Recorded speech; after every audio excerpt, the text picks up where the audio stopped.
I want to bring in Shan now. He is a CNN legal analyst and a former federal prosecutor. Shan, the head of the FBI has said it's too early to say whether what happened in the Atlanta area this week was racially motivated. A lot of people disagree with him, insisting that it is crystal clear. So what does it take for something like this to be treated as a hate crime? The problem is that it really does not take any more than any other crime. And for some reason, there is this hesitancy in law enforcement and prosecutors to call a crime a hate crime. It's just probable cause like any other crime. They had probable cause to arrest this defendant for murder, to charge him with that, and that same evidence, his selection of female victims and his selection of Asian victims, easily meets the four corners of the hate crime statute. And the prosecutors seem to have a very hard time with that. It's not just them, not just Georgia. Historically, that's been a problem. But that's an issue, and I hope we get to a point where there's not some extra high burden. It's almost as though they're afraid to call out the hate. Is there an extra high burden when it comes to proving a hate crime? There's not. It's a crime like any other one. To charge it, you have to have probable cause.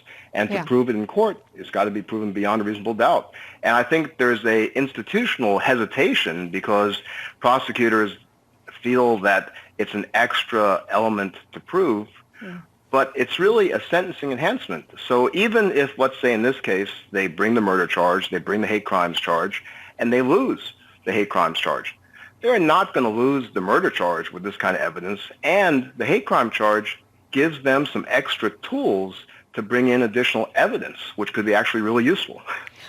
I wonder if the comments from the FBI director, who was answering a question when he said that the attacks don't appear to be racially motivated, does that in some way influence how prosecutors might treat this? Does his opinion ruin the chances of this going forward as a hate crime? Well, I hope not. And, the director was careful to say that he was deferring to the state and locals, as he should. I actually think, though, that his statement is a reflection of the typical thinking of prosecutors, which is they seem to feel that to charge a hate crime, you have to have something incredibly blatant, like perhaps the person is, yelling some racist phrase at the moment of the crime, or they've written some manifesto about it. You don't have that kind of burden in other crimes. The police keep talking about they're still searching for motive.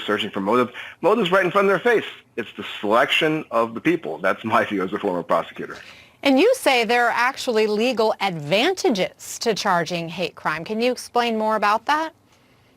Absolutely. So, for example, if the evidence that they are certainly now looking at in terms of his computer, his social media, let's say that it has evidence of him having dislike of women, misogyny, dislike of people of color, Asians, if you're just charging him with murder, you may not get that in because his defense counsel is going to say all that counts is, was he there? Did he pull the trigger? All this other stuff, you're just trying to injure his character. You're trying to make him seem like a bad guy. But if you've got to prove his motive was on account of gender, on account of sex, on account of race, all that will come in. So there's a lot of tactical advantages, actually, to charging it. It's not just prosecuting hate crimes that people seem to stay away from. Research shows hate crimes are notoriously underreported in both what victims report to law enforcement as well as how officials are tracking these crimes and reporting out the data. Why is that? I think it's a complex reason, but in a lot of the communities, which are vulnerable communities, there are two things going on. First, historically, the people may come from countries where law enforcement is something to fear, a very oppressive part of the government, so they don't want to speak out. Secondly, in our own country, of course, there has been a lot of tension with law enforcement, so people may not trust law enforcement. So it's so important for the federal government, for the locals, to make sure that they're reaching out to the communities to collaborate with them to explain the circumstances. Years ago in D.C., there was a rash of crimes against Asian merchants, and I worked on this project to go into the community to explain just how the system works to take away their hesitancy, because police, prosecutors can't do anything if the crimes are not being reported. So we got to start there. Do you feel like law enforcement is trained in how to handle potential reports that maybe the victim doesn't even recognize as a hate crime to begin with, and so it's up to law enforcement to then investigate it and categorize it as such? That's a really incredibly important point, and I think the answer is probably no. I think they may be moving in those directions. There are boxes to check on the forms if law enforcement thinks it's a hate crime, but they are often in a better position to determine whether it's hate motivated than the victim. If you're a victim walking down the street, like in that terrible video we saw in New York, you're stabbed in the back, you don't really know what's going on. You've just been stabbed.